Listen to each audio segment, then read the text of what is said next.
வணக்கம் ஃப்ரெண்ட்ஸ். தீபம் நா. பார்த்தசாரதி அவர்கள் எழுதிய துளசி மாடம், அத்தியாயம் 14. ஷர்மா சிறிது தயக்கத்திற்கு பின் மீண்டும் ரவியை கேட்டார்.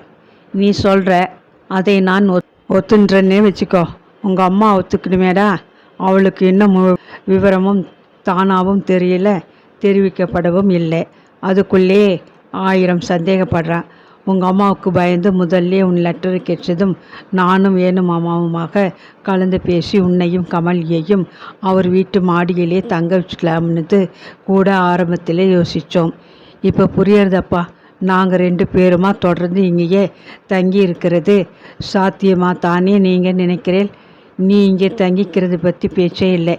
இது உன் வீடு, உன் அப்பா, உன் அம்மா, உன் மனுஷா.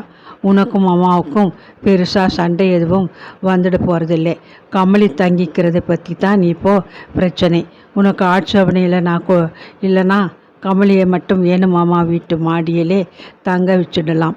அவளே காஸ்மாபாலிட்டன், ரொம்ப நாகரிகம்தாலே அவள் வீட்டிலே இவளாலே அவளுக்கு எந்த சிரமமும் வராது.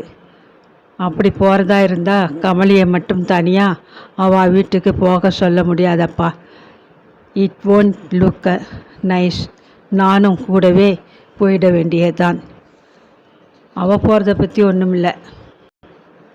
ஆனால் நீயும் அவளோடு சேர்ந்து போயிட்டாத்தான் அதுக்கு கண்ணு மூக்கு காது வச்சு ஊர்லே வீண் வம்பு வதந்தியெல்லாம் கிளம்பும்.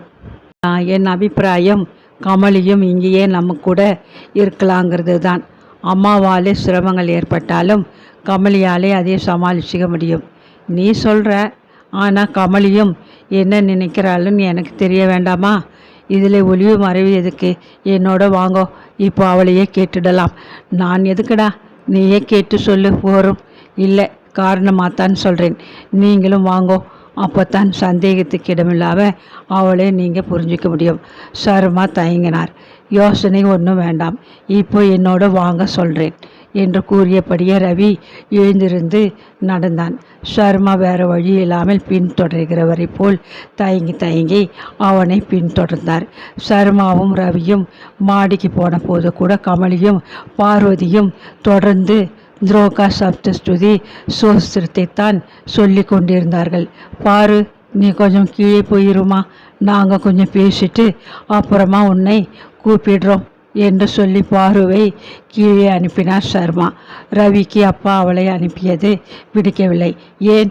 அவள் இருந்தா என்ன? அவள் பாட்டுக்கு இருந்துட்டு போகிறா. அவளை ஏன் கீழே போக சொல்கிறேன்? இப்போ இல்லை, அவள் அப்புறம் வந்துக்கிட்டோம், நீ பேசாமல் இரு. ரவி இதற்கு மேல் தன் கோரிக்கையை தந்தையிடம் வற்புறுத்தவில்லை. கமலி அவர்கள் உள்ளே வர கண்டதும் எழுந்து நின்றவள் இன்னும் நின்று கொண்டே தான் இருந்தாள். இவளை நான் கேட்டால் எனக்காக பதில் சொல்கிறதா நீங்கள் நினச்சிப்பேன். உங்கள் சந்தேகத்தை நீங்கள் நேரே கேட்டுடுங்க என்று ஷர்மாவிடம் சொன்னான் ரவி. ஷர்மாவும் ரவியும் நாட்காலிகளில் உட்கார்ந்து கொண்டனர். கமலியையும் உட்கார சொல்லி ரவியை வேண்டினான். ஆனால் அவள் உட்காரவில்லை. உட்காரேம்மா, உங்ககிட்ட கொஞ்சம் பேசலாம்னு வந்திருக்கோம். எவ்வளோ நாழித்தான் நின்றுப்பே? உன் மரியாதை எனக்கு புரியறதுமா. இப்போ நானே சொல்கிறேன், நீ கொஞ்சம் உட்கார்ந்துக்கோ. பரவாயில்லை, சொல்லுங்கள். நிற்பது எனக்கு ஒன்றும் சிரமமாக படவில்லை. உனக்கு எதுவும் சிரமமாக இருக்கோ இல்லையோ, நீ நிற்கிறது எங்களுக்கு கஷ்டமாக இருக்கம்மா. கஷ்டம் ஒன்றும் இல்லை, சொல்லுங்கள்.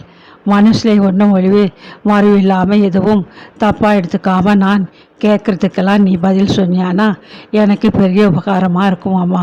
நான் ரவியை தான் உன்னை கேட்க சொன்னேன். அவன் நீங்களே கேட்டுக்கோங்கன்னு என்னை கொண்டு வந்து இங்கே நிறுத்திட்டான். ஏமா, நீ சாயங்காலம் சந்தி விளக்கு ஏற்றி வச்சதை பற்றி காமாட்சி பாருக்கிட்ட என்னென்னமோ இறைஞ்சின்னு இருந்தாலே அதில் உனக்கு ஒன்றும் மனசு வருத்தம் இல்லையே? தயங்காமல் நீ என்கிட்ட நிஜத்தை சொல்லலாம். வருத்தப்படுவதற்கு இதில் என்ன இருக்கிறது? அவர்கள் பார்வை கண்டித்தார்கள். பார்வை அவர்கள் கண்டிக்க கூடாது என்று நான் எப்படி சொல்ல முடியும்? ஒரு வேளை கூப்பிட்டு கண்டித்திருந்தால் கூட நான் அதற்காக, ஒருவேளை பார்வை கண்டிக்காமல் அவர்கள் என்னையே நேருக்கு நேர் கூப்பிட்டு கண்டித்திருந்தால் கூட நான் அதற்காக வருத்தப்பட்டிருக்க மாட்டேன். அவர்கள் உரிமையோடு என்னை ஏன் கண்டிக்க மாட்டேன்கிறார்கள் என்பது தான் என் வருத்தமே தவிர ஏன் கண்டிக்கிறார்கள் என்பது வருத்தமில்லை. ரவியின் அம்மா உரிமை எடுத்துக்கொண்டு என்னை நேருக்கு நேர் கண்டித்திருந்தால் நான் இன்னும் எவ்வளவோ சந்தோஷப்பட்டிருப்பேன். இத்தனை அடக்கமும் வினயமும் நிறைந்த ஒரு பதிலை அப்போது அவளிடமிருந்து சர்மா எதிர்பார்க்கவில்லை. அதனால் சிறிது தயக்கத்துக்கும் மௌனத்துக்கும் பின்மேலும் அவர் அவளை கேட்டார். 1 வருஷத்துக்கும் மேலே இங்கே இருக்க நேரலாம்னு கேள்விப்பட்டேன். ரொம்ப சந்தோஷம். இந்த வீட்டிலேயே உன் சௌகரியங்களுக்கு ஒத்து வருமானால் நீயும் ரவியும் தாராளமாக இங்கேயே இருந்துக்கலாம். இல்லையானா இதைவிட சௌகரியமாகவும் தனியாகவும் வேற இடம் உங்களுக்காக பக்கத்திலே ஏற்பாடு பண்ண என்னாலே முடியும். இங்கே எனக்கு எந்த அசௌகரியமும் இருக்கிறதாக படலை. ஒரு வீடு என்பது சௌகரியங்களும் அசௌகரியங்களும் சேர்ந்ததாகத்தான் இருக்கும். தனியாக சௌகரியங்களே நிறைந்ததும் தனியாக அசௌகரியங்களே நிறைந்ததுமான ஒரு வீடு உலகம் முழுவதும் தேடினாலும் கூட கிடையாது. அப்படி இல்லைம்மா, ஒத்து போகாத மனுஷா ஒருத்தர் இருந்தாலும் தினம் விடிஞ்சு எழுந்திருந்தா சண்டையும் பூசலமானா இருக்கும். சண்டையும் பூசலமாகவே இருந்தால் எப்போ மற்ற காரியமெல்லாம் பார்க்கறது? நீங்கள் சொல்கிறதை கேட்க நான் ஆச்சரியப்படுகிறேன். இதுவரை எந்த ஒரு சண்டையும் பூசலும் இங்கு என் வரையில் ஏற்பட்டதே கிடையாது. இந்த வீட்டில் தொடர்ந்து இருப்பதையே நான் விரும்புகிறேன். காமாட்சி அம்மாளை பல விஷயங்களில் என் குருவாக நான் வரித்திருக்கிறேன். அவர்களிடமிருந்து நான் கற்றுக்கொள்ள வேண்டியது எவ்வளவோ இருக்கிறது. உன்னை சிஷியராக ஏற்றுக்கொள்ளும் விருப்பமோ சம்மதமோ காமாட்சி அம்மாளுக்கு இல்லாமல் இருக்கலாம். துரோணரின் விருப்பத்தையும் சம்மதத்தையும் எதிர்பார்த்தாயே கலைவன் அவருக்கு சிஷியனானான். சிரத்தையும் பக்தியும் மட்டும் இருக்குமானால் எந்த குருவையும் வழிபட்டு பாவித்து கொண்டே கற்க வேண்டியதை கற்றுவிட முடியும். அப்படியானால் இதைவிட மிகவும் சௌகரியமான தனிமையான வேறு எந்த இடத்திலும் வசிக்க நீ விரும்பலையா? நிச்சயமாக இல்லை. ராமன் இருக்குமிடம் அயோத்தி என்பதற்காக உங்கள் நாட்டில் பழமொழி உண்டு என்று கேள்விப்பட்டிருக்கிறேன். எனக்கும் அப்படித்தான். வசதிகளிலும் சௌகரியங்களிலும் ஏற்கனவே நான் அழுத்து போய்விட்டேன். கீழ் திசை கலாச்சாரத்திலும் நூல்களிலும் தத்துவங்களிலும் அவளுக்கு இருந்த ஆழமான பிடிப்பை அவள் பதில்களிலிருந்து சர்மாவால் ஊகித்து கொள்ள முடிந்தது. சரி, உன்னை அனாவசியமாக இப்படியெல்லாம் கேள்வி கேட்டு தொந்தரவு செய்யறதுக்காக என்னை மன்னிச்சிடுமா? இந்த வீட்டில் தவறுதலாகவோ எங்கள் அறியாமையாலோ உனக்கு ஏதாவது அசௌகரியங்கள் ஏற்பட்டால் தயவு பண்ணி அதை பொருட்படுத்தாதே. உனக்கு வசதி குறைவுகள் ஏற்பட்டு நீ மனசு நோக்கும்படி ஆயிடப்படாதனே தான் முன்னெச்சரிக்கையாக இதெல்லாம் உங்ககிட்ட கேட்டேன். தப்பாக நினச்சிக்காதேம்மா. நீங்கள் ரவியின் தந்தை, பெரிய ஸ்காலர், இந்திய கலாச்சாரத்தின் பூர்ணமான தன்மைகள் நிரம்பியவர். உங்களை நான் என்றும் எதற்காகவும் தப்பாக எடுத்துக்கொள்ளும் நிலைமை உருவாகக்கூடாது. சர்மா ரவியின் முகத்தை பார்த்தார். இப்போது உங்களுக்கு திருப்தி தானே என்று பதிலுக்கு முகக்குறிப்பினாலே கேட்பது போல் அவரை ஏறிட்டு பார்த்தான் ரவி. சரிம்மா, நான் கீழே போய் பார்வையை அனுப்புகிறேன் என்று கூறிவிட்டு மாடியிலிருந்து கீழே புறப்பட்டார் சர்மா. நீங்கள் போங்க அப்பா, ஏதோ ஒரு நிமிஷத்திலே வந்துடுறேன் என்றான் ரவி. மொல்லவா, அவசரம் ஒன்றும் இல்லை என்று அவனுக்கு பதில் சொல்லியவாறே படியிறங்கினார் சர்மா. இந்திய கலாச்சாரத்தின் அழுத்தமான பழம்பெரும் தன்மைகள் நிறைந்த ஒரு சூழலில் அதன் பல அசௌகரியங்களை பொறுத்து கொண்டும் கூட அவள் வாழ தயாராயிருப்பது சர்மாவுக்கு புரிந்தது. கமலியிடமிருந்து இவ்வளவு விவரங்களை கேட்டு தெரிந்து கொண்ட பின் இனி அவளை வேணுமாமா வீட்டில் தங்கிக் கொள்ள முடியுமா என்று விசாரிப்பதே முறையில்லை என்று அவருக்கு தோன்றிவிட்டது. கமலியை பற்றி ரவி கூறியது 100% உண்மை என்பதை அவர் இப்போது உணர்ந்து கொண்டார். காமாட்சி அம்மாளின் முரண்டுகளால் என்னென்ன சந்தர்ப்பங்கள் ஏற்படுமோ என்று தான் அவர் இப்போது உள்ளூர தயங்கி கொண்டிருந்தார். அந்த முரண்டுகளால் கூட கமலி பாதிக்கப்பட மாட்டாள் என்று இப்போது அவருக்கு தோன்றியது. விளக்கி ஏற்றி வைத்த சம்பவத்தால் காமாட்சி அம்மாள் பார்வதியிடம் பேசுவது போல் தன்னை குத்தி காட்டி பேசியது கமலி எங்கே மனத்தில் வைத்திருந்து ரவியிடம் சொல்லி கலகமூட்டி விடுவாளோ என்று எண்ணியிருந்த சர்மாவுக்கு அவளது அடக்கமுற்றிலும் புதுமையாயிருந்தது. காமாட்சி அம்மனின் பேச்சு ஒரு பெரிய தவறாகவோ அவள் மனதில் வைத்து கொள்ளவில்லை என்பதோடு வேறு காரணங்களுக்காக காமாட்சி அம்மாள் மேல் அவருக்கு ஏற்பட்டிருந்த மதிப்பும் மரியாதைகளும் இதனால் ஒரு சிறிதும் குறையவில்லை என்பது புரிந்தது. கமலியால் பிரச்சனைகள் எதுவும் வராது என்று தெரிந்தாலும் காமாட்சி அம்மாளாலும் ஊராராலும் விரோதிகளாலும் இது சம்பந்தமாக சில பிரச்சனைகள் எழக்கூடும் என்ற பயம் இன்னும் கூட அவர் மனத்தில் இருக்கவே செய்தது. மாடியிலிருந்து ரவி கீழே இறங்கி வந்தான். மறுபடியும் அப்பாவும் பிள்ளையும் கிணற்றடிக்கு போகவில்லை.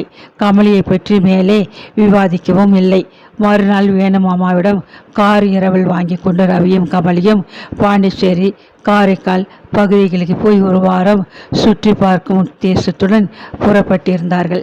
உதவிக்கும் தனக்குமாக கிளீனர் மாதிரி யாராவது ஒரு வேலைக்கார பையனை அழைத்து கொண்டு போகுமாறு அப்பாவும் வேணு மாமாவும் எவ்வளவோ கூறியும் ரவி கேட்கவில்லை.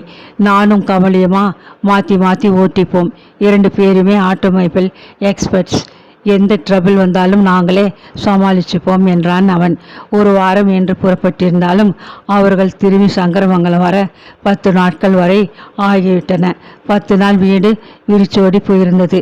மற்றபடி அவர்கள் இருவரும் காரில் ஊர் திரும்பிய ஒரு பிற்பகலில் காமாட்சி அம்மாள் வீட்டு கூடத்தில் சாவகாசமாக அமர்ந்து தன்னை மறந்த லைப்போடு வீணையில் தாயே யசோதாவின் தோணியை பெருக செய்து கொண்டிருந்தாள். முதலில் காரில் இருந்து இறங்கி உள்ளே நுழைந்த கமலி கூடத்தில் வீணையும் கையுமாக அமர்ந்திருந்த காமாட்சி அம்மனை பார்த்ததும் சாட்சாத் சரஸ்வதி தேவியையே எதிரே பார்த்தது போல் பயபக்தியுடன் அப்படியே பிரமித்து நின்று விட்டாள். அந்த வீடை அப்போது தோடியிலும் கிருஷ்ணகானத்திலும் நிரம்பி வழிந்து கொண்டிருந்தது. கமலிக்கு அது ஒரு மெய் சிலிர்க்க செய்யும் அனுபவமாக இருந்தது. வீணையோடு அமர்ந்திருந்த கோலத்தில் காமாட்சி அம்மாளின் முகத்தில் இருந்த அபூர்வமான தேஜஸ் அவளை மிகவும் கவர்ந்தது.